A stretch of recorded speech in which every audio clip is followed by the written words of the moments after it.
Alright, you guys are about to see either a major victory or a horrible defeat. I masked off and painted the anti-glare panel on the nose, and I'm going to remove it off the decals. They've been clear coated twice, so they should be protected, but you never know how these things are going to turn out. And yeah, I'm also not sure how it's going to react on the silver on the panels. I don't know if I can't remember if I painted those. I should have, but with me, you never know. So very carefully. Now, what you like to do with stuff like this is pull it like this against itself. This is going to help to really not lift the tape. It's not like, you know, do the band-aid trick where you really want to be nice and slow and as patient as you possibly can. And the paint is still wet, so I have to be careful of that. The reason why I'm removing it now is so that the paint will level more, and that way it doesn't dry against the edge of the tape, and that creates that nice lip, and I don't want that. So carefully I'm going to lift up the tape. There we go. Just nice, gentle, like, hey, don't slip. Slow down, you move too fast. You got to make the moment last. Just kicking down the cobblestones, looking for fun, feeling groovy. Do do do do do da da da da da da da. Feeling groovy. I'm gonna get a copyright strike for singing that. This is looking good so far, though. Nice and slow. I'm not in a rush. And of course, I have to get interrupted by other people around me when I'm doing something delicate.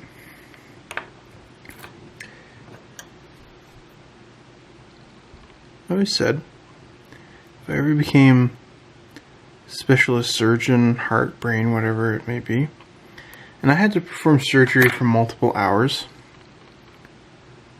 I would be bothered by everybody on the entire planet wanting me for something in the middle of doing very delicate surgery. It would happen. I know it. It really would.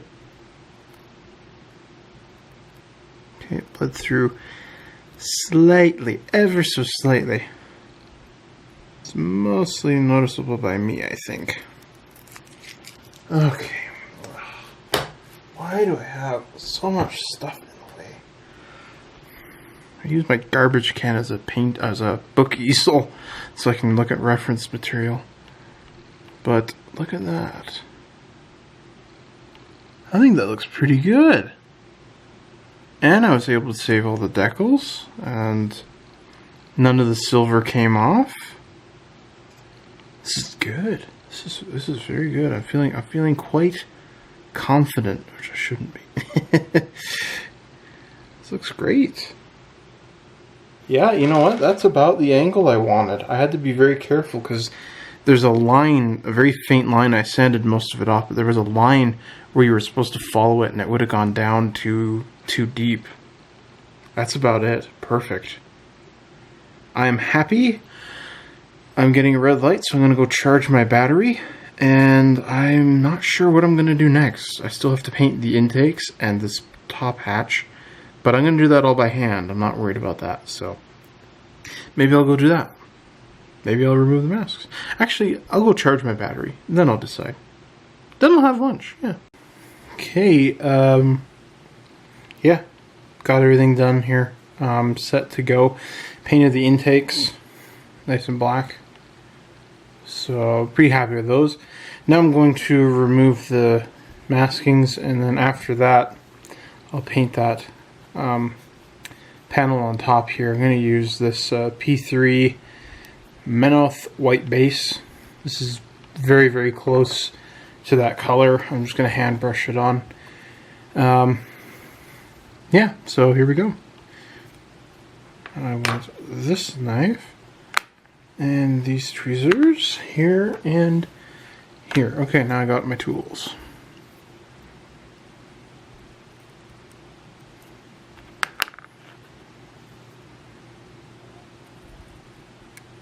Ah, darn it, did bleed through a little bit, but I can fix that. Yeah, I think the canopy is about to pop off, actually, because I didn't glue it on that tight. I was going to do that afterwards. Let's cut it off there. And there. Come on. A little bit more. Oh, no. Got it.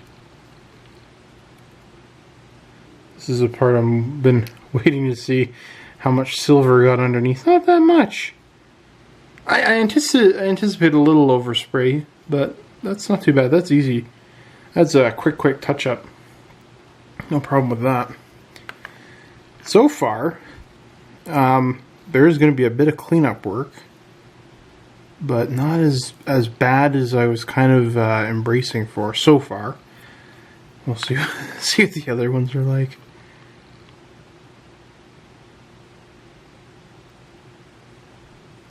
There we go. Oop.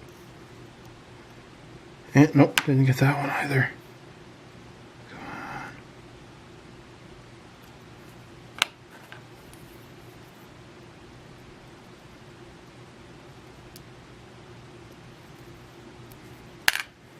These two are the least anticipated of the panels. I'm more interested in these first front ones there. Alright, this one is lifted up. Let's see.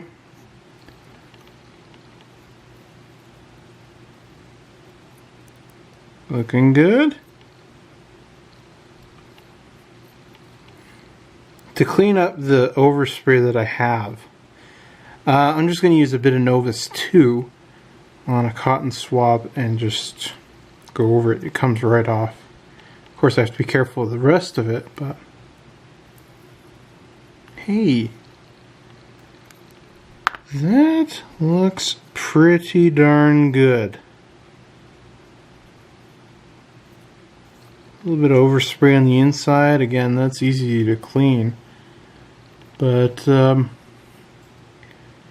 so far I'm quite happy with this. Let's see what it looks like before I tore it off there.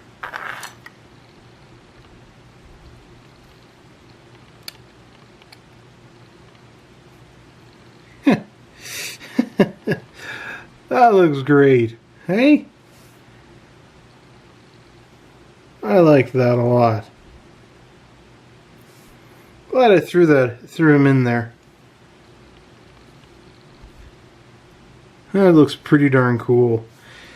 So, I'm going to go clean this canopy up here. And I'm going to get this front tip here. I'm going to get that painted. I'm going to paint it silver. And then some red stripes. I'm going to see what I'm going to do here. There's kind of a candy cane I could do. Or I could just do individual stripes going down there.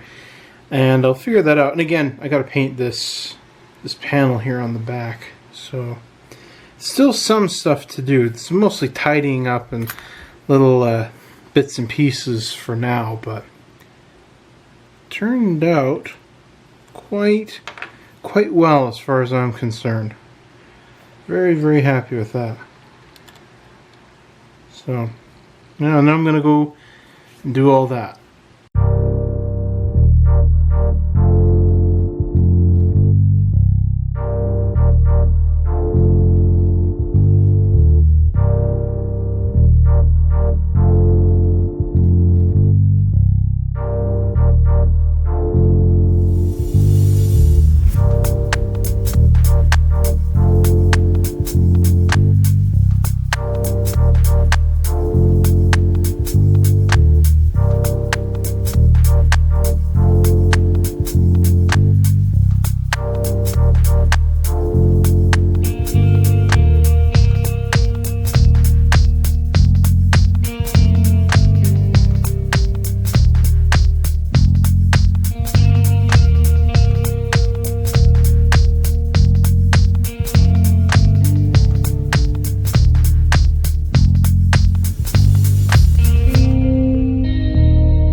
here it is.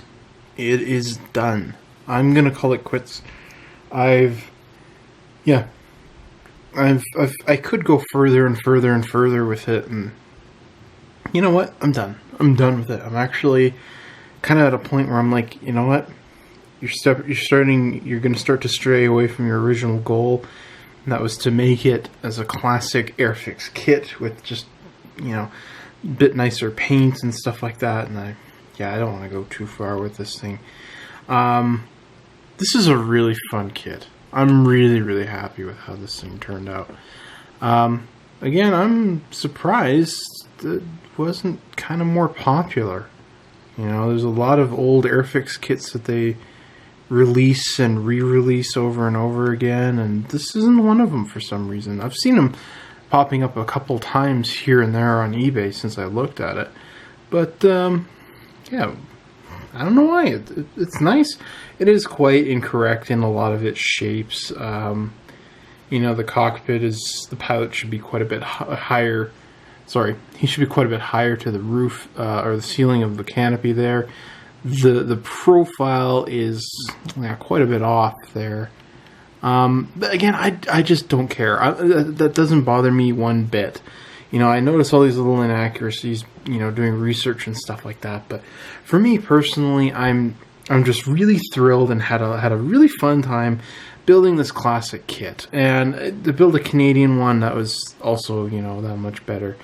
The decals, yeah, I probably should have bought some new ones, some new stencils and stuff, and I could have for about $5. But I really wanted to keep it classic.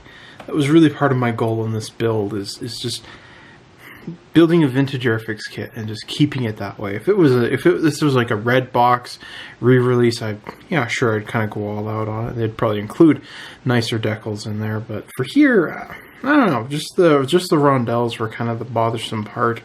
So that was the only thing I replaced, and they didn't really conform as nicely as I had hoped. I really hoped they were going to do better than that, and they didn't. So win some, you lose some, and yeah, I didn't really win much on this one. On those, they're on there. They didn't dissolve. They didn't disintegrate. So I'm gonna consider that a win as far as everything else goes on this build. But yeah, it was really also kind of fun to do the Vallejo silver colors. Those were very interesting paints. Got to do lighter layers, and that was my fault because I was focusing on the camera and getting everything recorded in one sitting. They're very nice paints. Again, you just layer them lightly, leave it alone for 5 minutes, let it start to dry, and then do another layer. It's a bit tedious, and I'm sure there's a lot of people that are going to disagree with me on that. They're just going to say, you just take your airbrush and go. And if that works for you, by all means, do it. Don't worry about me then. I'm just saying what worked. What I found worked for me was just these nice light layers. It's beautiful paint. It looks absolutely fantastic.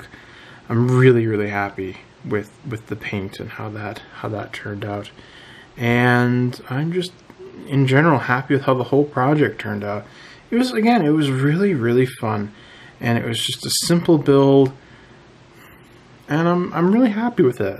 I can't quite express it in greater detail, just how happy I am to see it sitting here, built finally. I had it in the box here. I had the box next to me for quite a while, thinking, oh, I'm going to build this one, And then, yeah, finally committing to it. Because it just looked like so much fun. And I love this box. This artwork on here is just so great. It's so classic. And it just brings you back to those vintage, carefree days of just putting models together, and you don't worry about how accurate it is. You don't worry about photo etched parts and all that. It's just a simpler time of hobby modeling, and for me, that's, I think, what I got the most out of it was just simple, fun hobby modeling. Got to play around with some metallic paints and try those out, and got to play around with getting this nice gloss red. I'm really happy with how that turned out. And I'm just in general really satisfied with this project. It was very, very fun. Very, very interesting build, and definitely got me on board to get more Starfighters in the future. I don't know when they'll build another one. There's one I want to get. It's another Canadian one. I mentioned the Matchbox one. I don't know when that's going to ever float around, but there's a nice Hasegawa one. I've heard a lot of people say that Hasegawa is the best Starfighter in 72nd scale, but like I said, I'm not in any rush right now to build another one. I've got too many other projects, but I'm glad I was able to do something Canadian. I haven't done a Canadian project in a very long time, so I really just don't have any real faults to say with it. It was great. It was really fun. It went together well. And again, I had way too much fun doing this, which is, you know, what the modeling is all about, having fun. So thanks to all of you for sticking around and watching this build. I hope you've enjoyed it as well.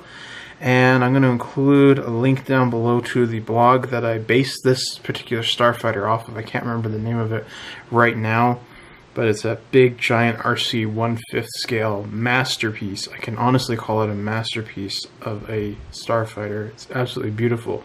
He built the same one that I have here. So I'm really grateful to that, because that's where I got the red tail from, because I really wanted a red tail. It doesn't have a red tail on there. I really wanted that. And then he had the red wing tanks. He later replaced from the silver, but I'm actually glad I put the red ones on. I just like that. You know, next one I do, probably make them silver, but I like the red. And again, his modeling ability on that blog is just absolutely stunning and fantastic. What he did in that. It's hard to believe it's remote control, because it's just looks like just this beautiful giant kit that he did. So please check that out. And for more pictures of this build and other builds and inbox reviews and stuff, check out the blog at rebelsatcloud9.blogspot.ca. I'll be sure to include a link to that down below. And stay tuned for more builds and stuff that are going to be coming up in the future, more inbox reviews. I've got plenty of projects on the table here that I'm working on currently, and hopefully I'll get those shoved out and finished as quickly as possible for you guys to watch and enjoy. So thanks for watching. Thanks for supporting the channel. This is rebelsatcloud9. If I haven't taught you anything, at least you learned what not to do. I'll see you guys next time.